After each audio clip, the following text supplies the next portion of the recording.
WHIS is a platform. We're all familiar with platforms. We use Google, we use Facebook, we use Twitter. These are digital platforms. So when I say a platform, you automatically think, oh, that's a digital platform. This is far better than a digital platform. This is meaningful interaction as a community on a social interaction level. So it benefits everyone.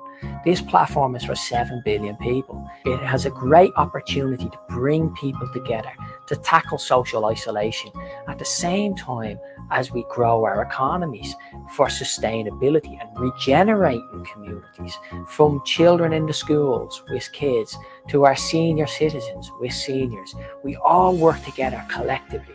That's the beauty of this program and this project. It's there for everyone. We've brought it from a tweet to now on the international stage. You know, we've spoken at Davos. We're supporting the Sustainable Development Goals, their implementation in 25 cities worldwide. It'll impact over 100 million people. This is just the start. Where we see ourselves in the future is growing and evolving and supporting communities worldwide in your local community, making a difference on that circular economy model, generating income streams, but then reinvesting it back into the community. But the ownership is with the local community, so it stays local.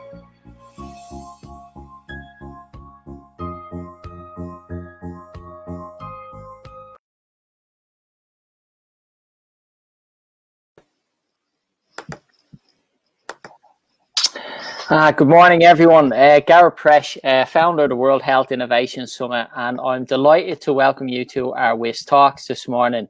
I'm joined by Isabel, Heiko, Isabel, and Philippe, who are joining us from Munich and Geneva, respectively. And this morning we're discussing SDGs and the arts, and particularly we're going to talk about impact and an initiative that's a joint initiative between the World Health Innovation Summit and the WHO to involve the arts in sustainability and the SDGs and its implementation.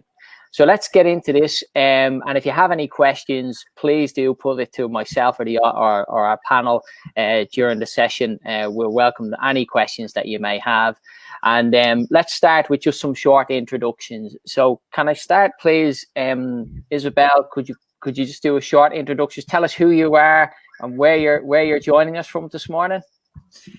Thank you so much, Gareth. I am very happy to be with you for this fantastic session. And I am Isabelle Wachsmuth from the World Health Organization based in Geneva, Switzerland. And I am leading now an innovative project supported by our General Director. And it is called Art Impact for Health. And I am very happy we have been able to extend now the concept to embrace as well art impact for SDG, because of course SDG 3, the health is in the center, of all the other SDG, and it is very helpful to support this integrative vision, of SDG, so necessary, so important, in fact. And I am very happy to be with you to discuss, about the importance of this initiative, and specifically the role of art and culture for SDG, and specifically SDG 3, because I will be able to explain to you briefly how it was applied for the health sector, and what type of impact we have already done, at worldwide level. Thank you. Thanks very much. And Heiko, Isabel, and Philippe, delighted you could join us this morning. And I'm really interested in getting some of your views as we get into this session around how students can actually impact the SDGs, because ultimately it's the future we're looking at here. Heiko, could you do a short introduction, and Philippe, and then Isabel? I'd love to know a little bit about yourself and where you're joining us from this morning. Good morning, Isabel. Good morning, Gareth. Thank you for the invitation. Thank you for having the opportunity to share with you. We come from the Munich area. Actually, we are in Tutzing, which is close to the Starnberg Lake, which is a beautiful area close to Munich, much like Lake Geneva. And we are happy to be here to introduce you to our work, which is a mix of art, music, sound, and light. And myself, I am founder and president of WHIS Sustainability, which is a leadership think tank working since 2000 on accompanying the framework of the United Nations in transforming our planet to a more habitable planet. Actually, we do leadership training, we do coaching, and we try to connect leaders with projects so that the impact, you just mentioned the impact of our work, Gareth, that the impact is more accountable, more intense for societal change. And our contribution at the moment is that we would like to introduce a mix of music and artwork, which helps the well-being of people who are disconnected from their normal social environment during the COVID crisis when they are isolated, so that they learn in a very smooth way. They learn so-called self-regulation techniques that would comfort their well-being. And I'm actually the founder and initiator, and Philip and Isabel, they are my co-workers, and they contribute with their special experience in arts and in music. Philip? Hi, I'm Philip. I'm 18 years old. I'm an architecture student in Munich, and I try to do art, try to bring people together to make art. And and I try to help my father by doing something. And he's has a much strong influence on the corporate design, and also on the to understand how art and light and especially colors contribute to the well-being of mankind. Fantastic. Thanks for that. Hi, my name is Isabel. I'm 18 years old too, and I'm from Munich. I've been playing piano since I was about 7 years old, so a little kid, and I've always loved to compose on piano. And right now I'm in different education, but when I finish and especially I found that I will more focused about doing music, and what my idea behind music is to help people to which boost depressions or other crises like the COVID crisis, and help them to self-care and self-love. To my music is a way to get people to love themselves, to learn to love themselves back.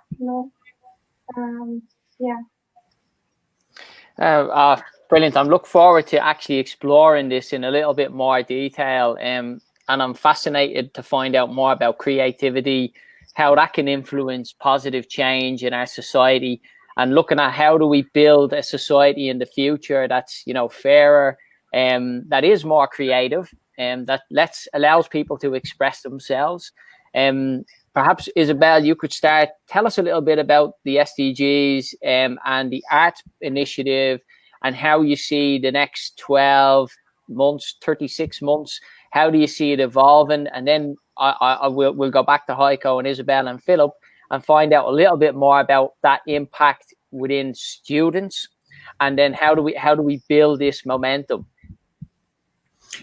Thank you, Gareth. Yes, I will start to express, for example, the importance of the role of art and culture, and specifically to implement and to accelerate this implementation of SDG. For the perspective of SDG, it is absolutely important to consider art, specifically to support expression of our global health challenge, and their solution through this SDG perspective. And art is a good way, in fact, to support institution, large organization, and small as well organization. For example, we have demonstrated in the health sector with the involvement of hospital, health center, but can be as well school, to engage all the range of professionals. For example, it was in the case of health to engage health professionals, in this initiative. And what we are doing it is we established this bridge between the professional and the artist. And in general, it's very beautiful because we are able to identify amazing, talented artists locally, regionally, internationally, and to establish a big linkage between all of them. And additionally to that, the idea it is to involve as well community members and specifically all the range of civil societies. It's very important, for example, to consider in equal voice, all the different partners. And it is really to put in action, in reality, the participative process, and to promote, the art expression, not just for the art, but as well for the social dimension, and the social impact of art. And culture and art as a social cohesion vector, and it is for me one of SDG determinant. It's very important to take that in consideration. It is a way to support SDG, with this person-centered approach, and for the person to engage her in their resilient recovery pathway.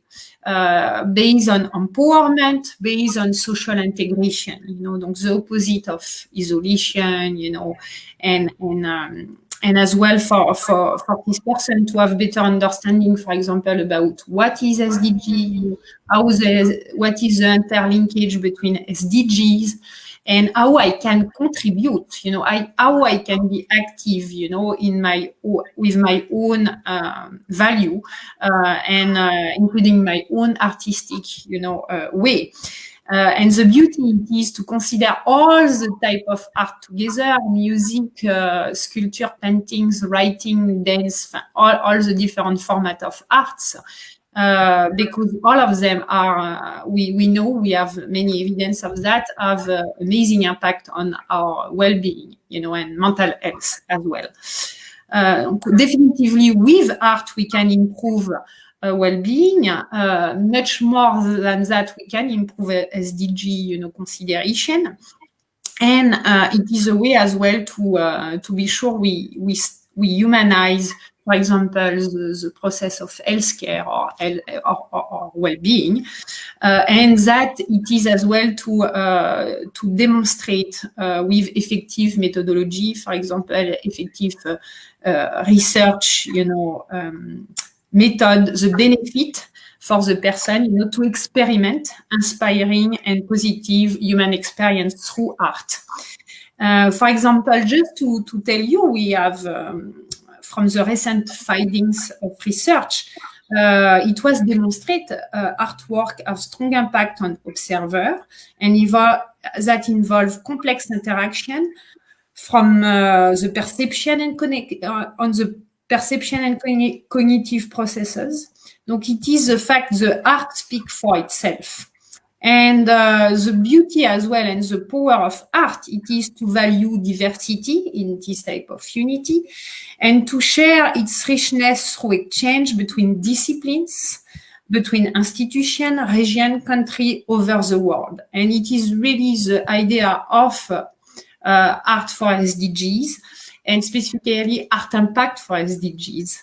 And it is another way to foster effective and actionable partnership with a social and human vision. So that it is really the concept, of what we want to establish together.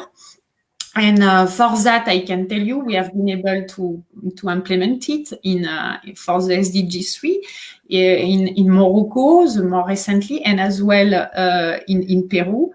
And we have amazing results because it was a way to engage not just, for example, children or patients. Sometimes some patients with terminated illness, But it was a way to engage as well, the institution against the organization, and all the community members around, in fact, of the health center, for example, and to create a common narrative, around resilience, around, hope, joy, and for that, it is absolutely essential to consider art and culture in the approach of SDG. Absolutely, we know the importance of the arts. I think. I mean, I certainly value it. I think it's an opportunity, really. You touched on something there that I wanted to ask Isabel and Philip. Sustainable development goals. Just before we go into this, what does the SDGs mean to you? From your perspective, like, what is it, in terms of sustainable development goals? And this is a framework that's been set up.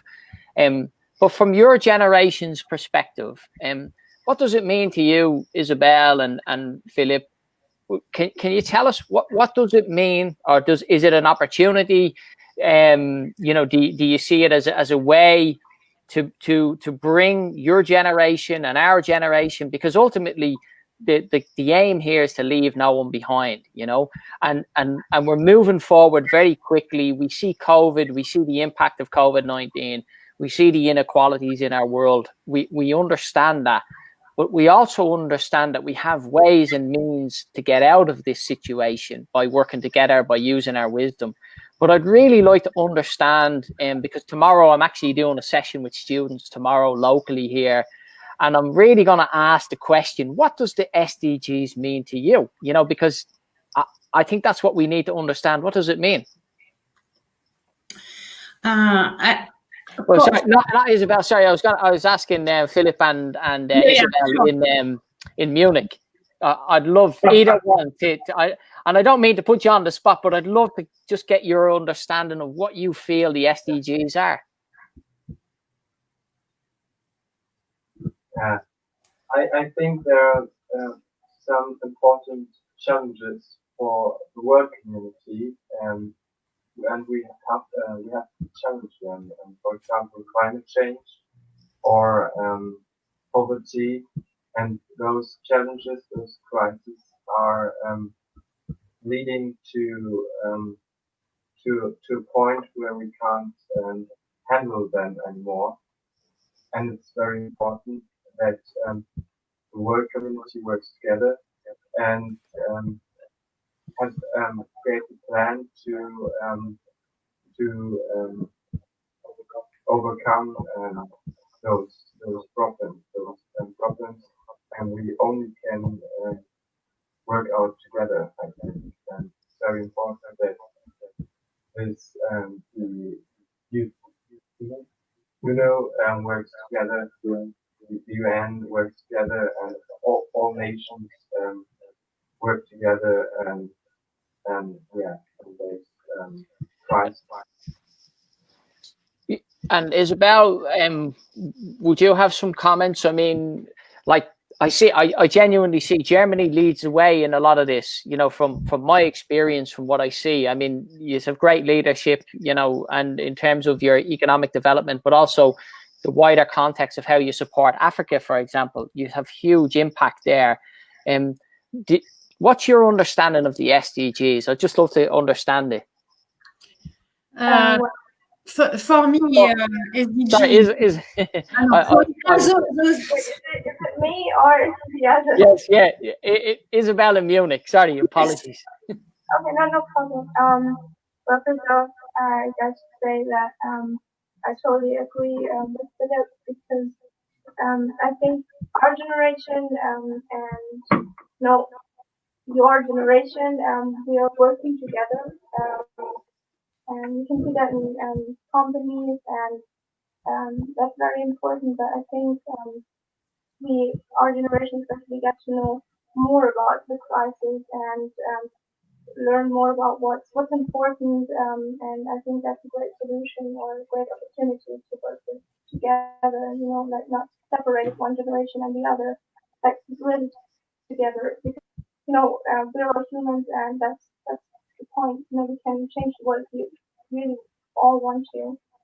And I think that's a great way or a great solution to launch a better future.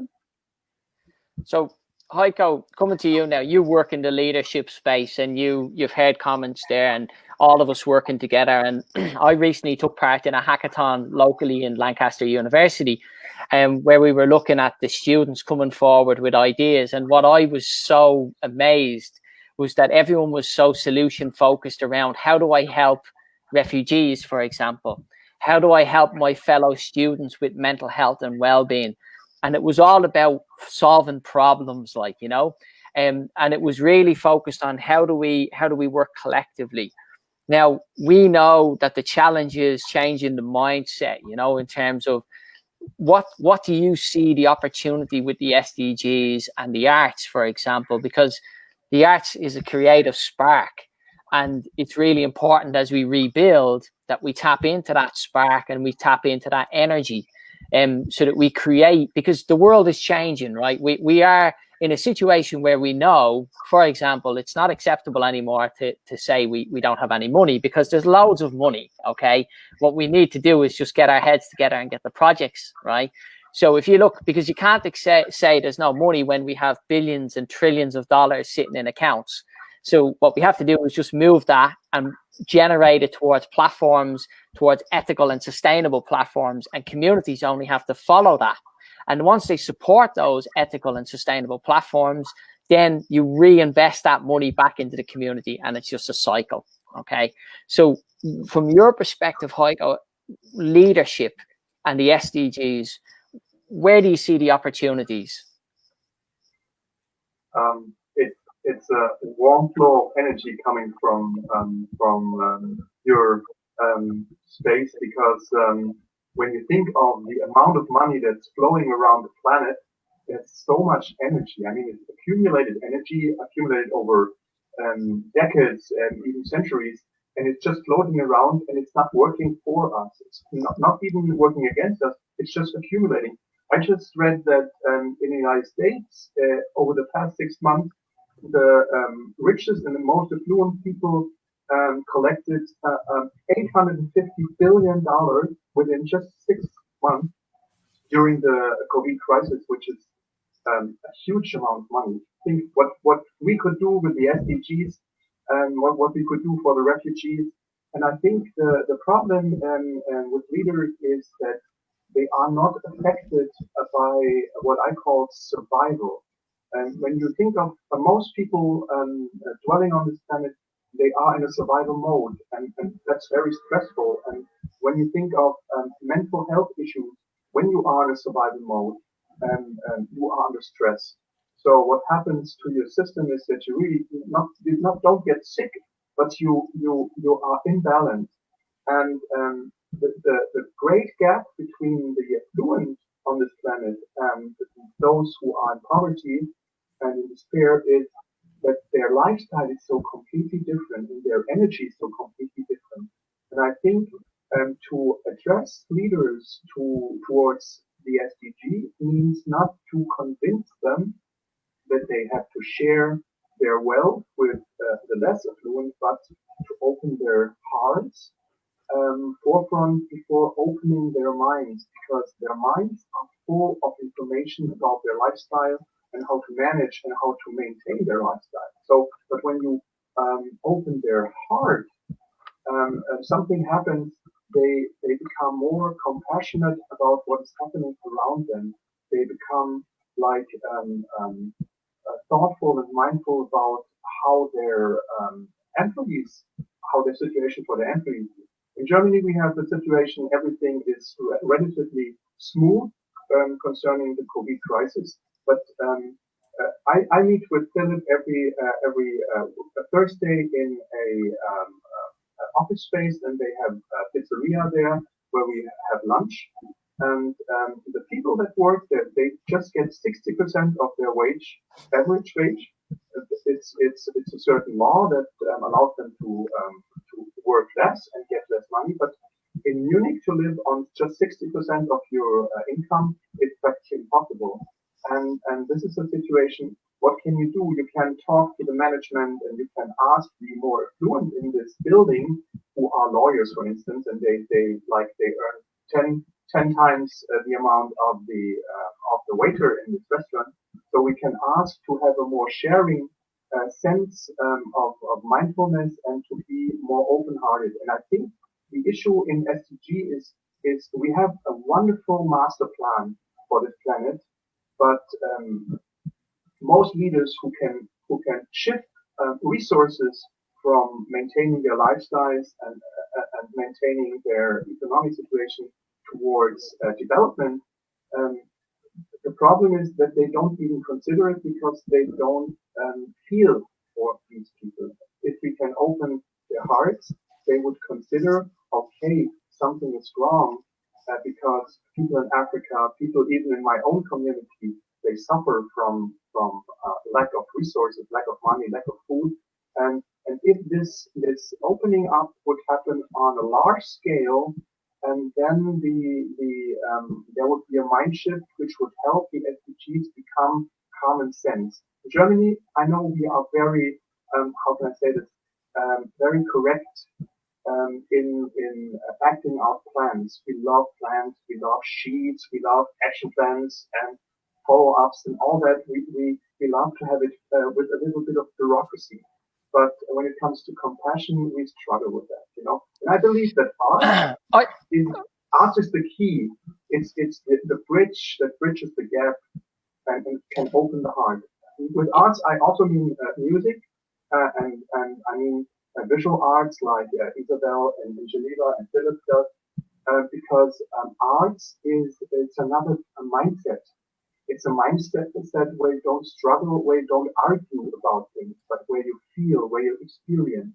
And I think that's a big key, a big door opener to a more mindful leadership. Absolutely. And let me just bring in some of the comments from, Ken is joining us today in Cumbria. He said, interesting thoughts, Heiko. And Miriam said it's a wonderful discussion, who's joining us from Zurich. And also Jean-Guy from Brussels, he's talking about how important vitality, serenity, immunity, solidarity, all involved in the art space. I just wanted to talk just a couple of points you made there, Heiko. Firstly, I think Germany does have a lot of compassion. And I think they demonstrate that in what they do. I think their actions speak for themselves. So I don't think you should sell yourself short. I think you make a very interesting point. I think you make a very interesting point about the situation. But this is where I think the wisdom comes and the knowledge, and where I hope in the future that when you talk about our generations, that we all realize that we can actually help everyone, right? That we can leave no one behind. And that's literally by us collectively making decisions to support companies and ethical businesses.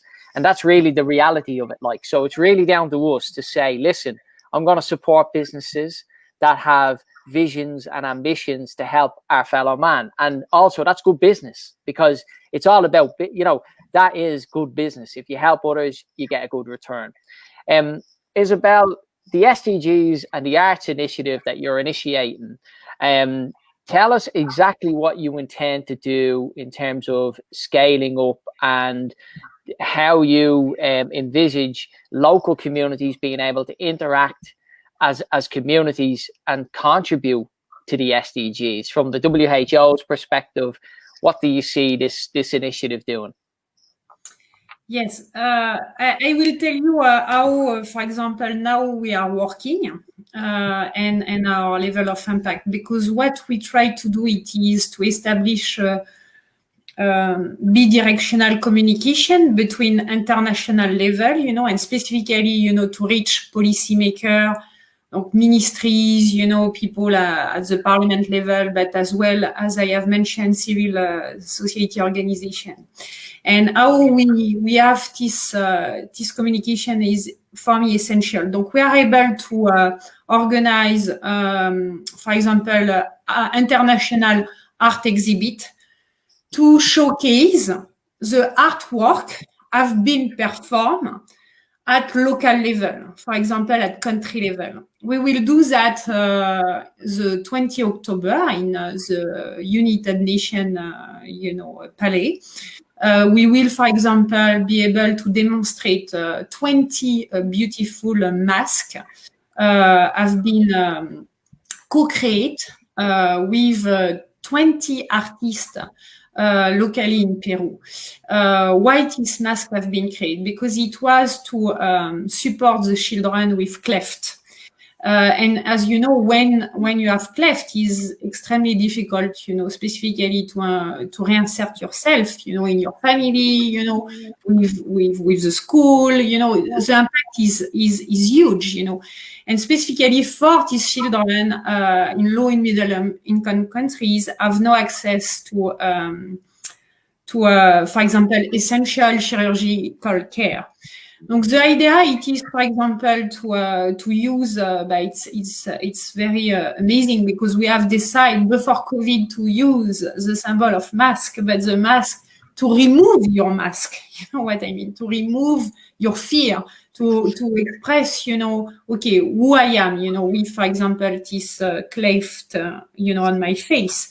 And it was beautiful because, for example, in Peru, we have done this workshop with a lot of children, from different, remote, area from Peru, and they have been able to come together, in one hospital. This hospital, in Lima, perform in fact this essential chirurgical care, for poor people. And the idea was to give them the opportunity first to know each other, because, in general, these children are very isolated. Donc now they were, together, and they were able, to reflect about who I am, what is my identity, and including, it is important for me to see myself with this issue or not, how I go overcome this physical issue in this case, but can be true for any issue, with yourself. And it was very beautiful because we have as well worked with researchers, for example, from Colombia, and develop, impact methodology to understand, when we are doing, this art exercise with them, what is the impact for them. And the result was amazing because they have considered them, as a community, they have the feeling was extremely positive, not just with their peer, but as well with the organizer, with the family around of themselves, So it was really a practical way, effective way to build a community and to maintain this community with beautiful, emotion, with joy, with sharing, and it was extraordinary to see that. And we will be able during this art exhibit event, to as well present a movie. This movie show, how was the atmosphere during this workshop. So it is really practical, how from the local level, what you ask, from the country level, we are able to give a voice, not just to the patient, but as well to the artist, are working with the community, with the institution locally. And that, I think, it is the most efficient way from my side.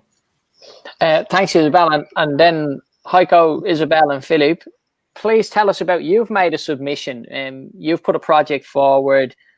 Please tell us a little bit about that and its impact, and how do we get that out to the wider community?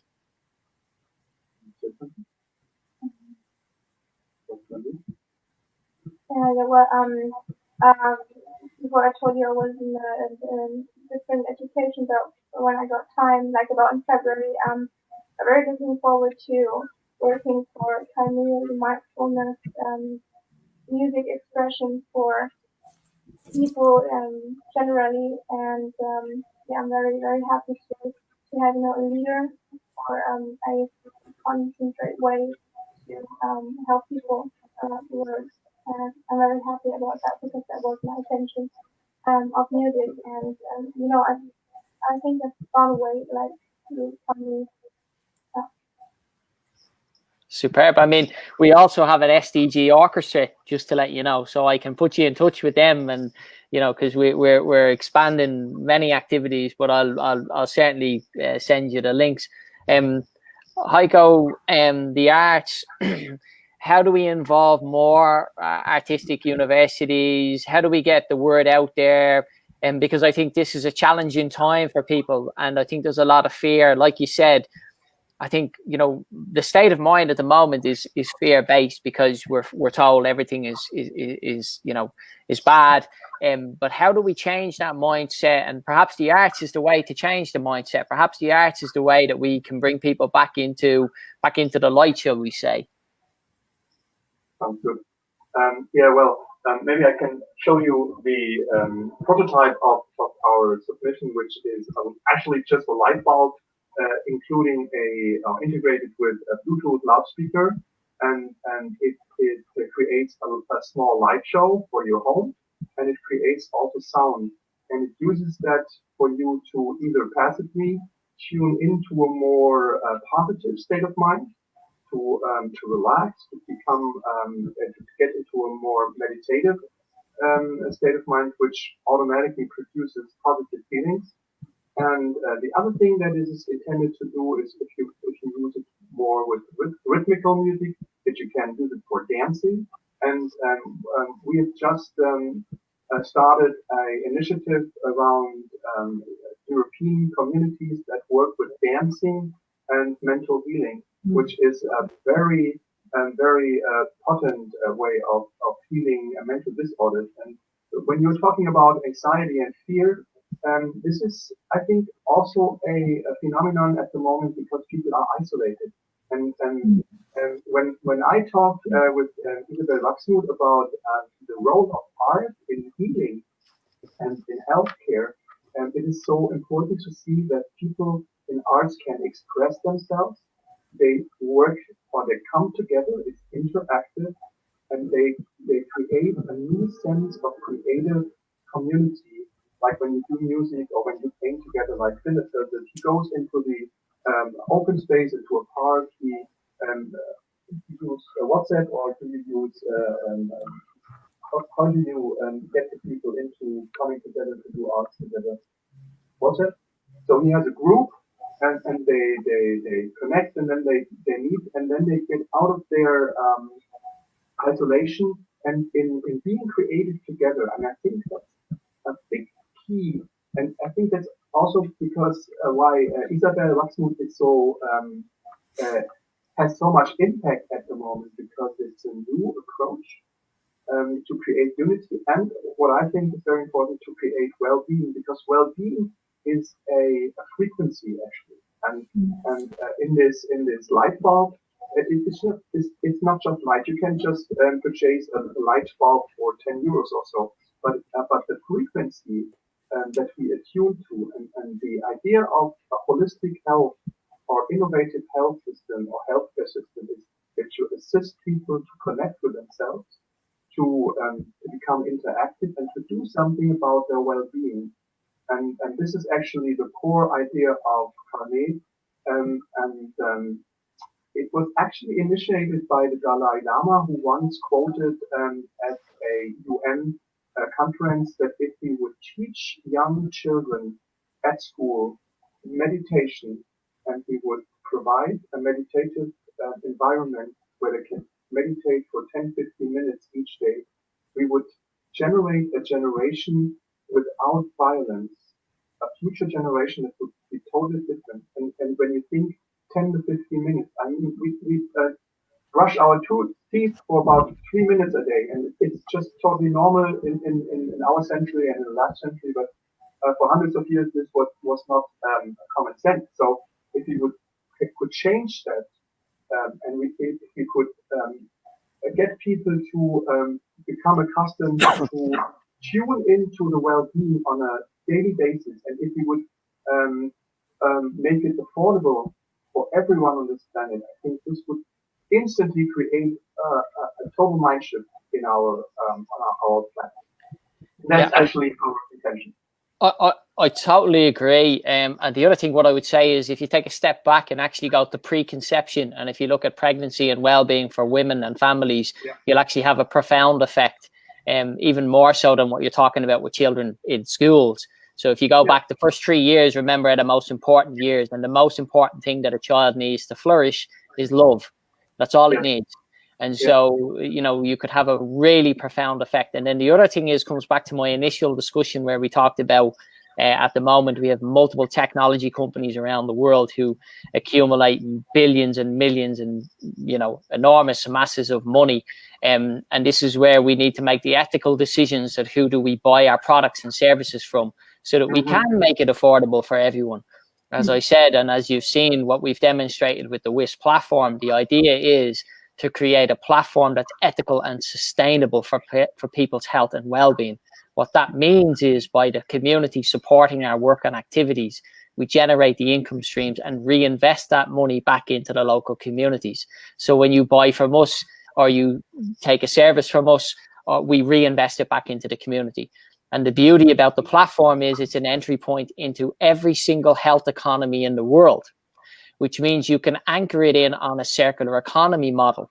And what I mean by that, if you take the German healthcare economy, you work in tandem with that supply chain, which means you generate your income off the back of that, and then you reinvest it back into the community, which creates jobs, new and meaningful jobs, while the government creates tax returns. So you're not taking any money from the system, you're creating value. So I hope I explained that, but that's how you can work it in Munich, because we can do this in Munich, you can do this all over the world. That's the beauty of the model. It's open source and it's there to be shared. That's the whole idea of helping. We're coming to the end of the discussion, and it's been fantastic. I want to just have little final words. Isabel, your thoughts, just as we come to the end of the discussion for the SDGs. How do you see the next 12 months playing out, given the challenges that we face with COVID? Can this be a great reset?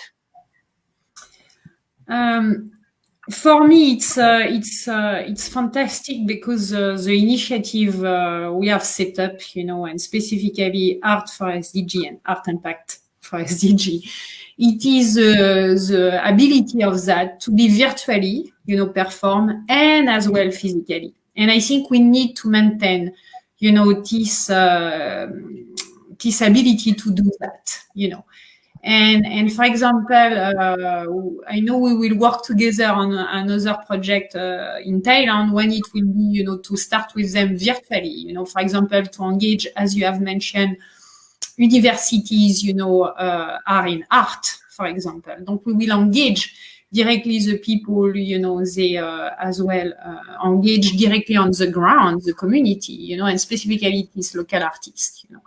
And the idea for next year, I hope it is to scale up, you know, the community, to have worldwide community, and to be sure, you know, all the artists in the world, you know, and many of the artists I have met, they are ready to share, you know, to be volunteer, to share, you know, their hope with humanity and with all the country around the world. And for example, it was so touchy, because when I have worked with Morocco for many years now, and because they have beautiful program, it is institutionalized, you know, art is part of their, you know, healthcare system. And I hope we will be able to engage more countries to have, you know, to institutionalize, in fact, art and culture program, you know, inside of their national institution. I think that it is the first step, you know, to have sustainability, you know. And when I have seen, it was so touching, and you will see the 20 October, but one nurse have been able to portray the amazing portrait of health professional have died from COVID, you know. And he say, you know, I do this portrait because I honor, you know, people have given their life, you know, because they believe, you know, in the good of humanity. And just that speak again for themselves, you know what I mean? And how we can dedicate our energy, our attention for hope and not fear, and that it is a question mark, you know, and I think we can do.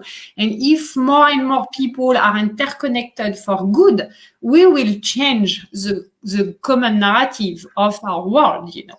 And I think it is an emergency to have the courage to be positive and to give hope to the people and to engage these people, you know, in this dance, I will say worldwide, you know, of creativity, because creativity, it is really what we have inside of us, you know, can be infinite, you know, in terms of inner potential. And just to finish with the inspiration of the moment, as a conclusion from my side, it will be to say art is a universal language. Art has no borders and promote diversity in unity. It responds to our needs to share, inspire, and transform for our best potential. And it transcends our perception and sense to reveal our infinite potential. So that it is just the inspiration I will keep for the day. Well, that leads us to Heiko, Isabel, and Philip. You've got to top that. You've got to come up with something now that's very inspirational. If we look at the transformation of our lifestyle in the next 10 years, and we look at the environmental challenges that we face as well, and if you look at the acceleration of artificial intelligence, arts will play a huge role in terms of the next generation of inspiring value creation. And what I mean by that is the jobs that need to be replaced will come from the arts. And is that where do you see the next 12 months and then extending on to the next 10 years? Your final thoughts on the arts from a creativity perspective. So over to you guys in Munich. The next 12 months. I think it's important to stay positive. I think it's mandatory at the moment. If we add to the fearful society that is isolated, I think it's some kind of a torture that we do to ourselves. And if everyone uses his creative self-expression to create new ways of coming together like we are experiencing here now, arts will be like a bridge, and the individual expression may vary, but the common sense of that we find new ways of coming together and creating well-being and wealth for everyone. I think it's like a relaunch of the SDGs that we have to face, and we have to go into the structures. Like we've been working for a couple of years with the Munich universities on getting more attention to the SDGs, and we will have to redefine this process, and hopefully the WHIS will play an active role in this process. I would invite you to come to Munich and to talk to the leaders of these organizations within the university communities here. And I think if we focus on staying positive and becoming more resilient, this is a key issue. And I hope for the next month to remain to stay positive, that we find new ways dealing with crisis, become more resilient, and then what we, especially in Germany, what I would say, we need more creativity in that process and address more the young people. The decision makers are 40, 50, 60, 70, but the future depends on you and you. So you have to work. Exactly. Well, I have to say, I'm really not good with words. I'm better in expressing myself through music. But I really agree with Council. And I guess our generation is very shy because they're very insecure about expressing themselves because maybe they have fears inside themselves. And I guess music or other art work is a good way to challenge themselves and find the beauty in everyone. Yeah, that's my opinion. Yeah, I think the next months could be very hard for us because winter's coming and it's getting cold and dark, and the increasing numbers, especially infections, might lead to another lockdown. I don't know, but some politicians are talking about that, and I think the psychological impact would be very, very hard for many people. So I hope we can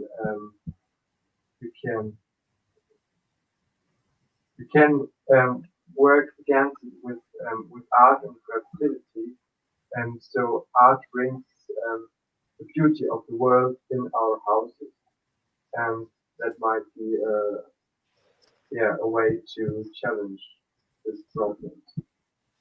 Yeah, I agree with you both. There's a couple of points there. I think, Isabel, you brought up a really important point, and that is the fear that the younger generation have that you just mentioned there.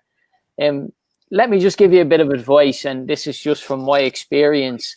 If I knew what I knew now when I was your age, I would lose the fear, and I hope that we can share that wisdom, because your generation, you need to look at the next generation, and we have to impact. Like I have 2 young girls, they're 7 and they're 5 years of age, and that's what gets me up in the morning. Is that's they inspire me, because I know if I don't make the decisions and I don't do what I do, they won't have a future. Okay. And what we need to do is we need to look to the future and say, how are we going to impact the future positively and ensure that we hand down to the next generation something that's better? We have to strive to improve all the time. All I can say is it's been a pleasure. I certainly will come to Munich. I've been to Munich before. Just to let you know, I ran the marathon many years ago. I finished up in the Olympic Stadium. I got the medal. Beautiful place. Very nice beer. I very much look forward to coming back to Munich. And I would say, with the diversity and some of the institutions that you're talking about, Heiko, do engage with the likes of the BMWs of the world. Do engage with the likes of Bosch, Siemens. These are your German companies that are global powerhouses. Bear in mind, Bosch are leading in zero carbon emissions. They are already carbon neutral. You hear all this talk about, institutions talking about 2050 become carbon neutral. Bosch are carbon neutral now. And why did they do that? Because it makes business sense to do that. So we need to learn from best practice. When you talk about the problems that we face with COVID, we need to learn from the examples in Taiwan and in Singapore and in other areas. We need to share best practice, because that's what wisdom is, and that's knowledge. Knowledge can be shared across digital platforms very easily. So that's my final words. We're going to end today's discussion. It's going to be broadcast across all our channels. Thanks everyone for joining us. Pleasure that we've had our guests from Munich and in Geneva, Isabel, and we look forward to working together in the future. Yes. So it's goodbye from us all here this morning. So thanks for joining. Thank you so much. Thank you, guys. Thank you, Isabel. Bye-bye.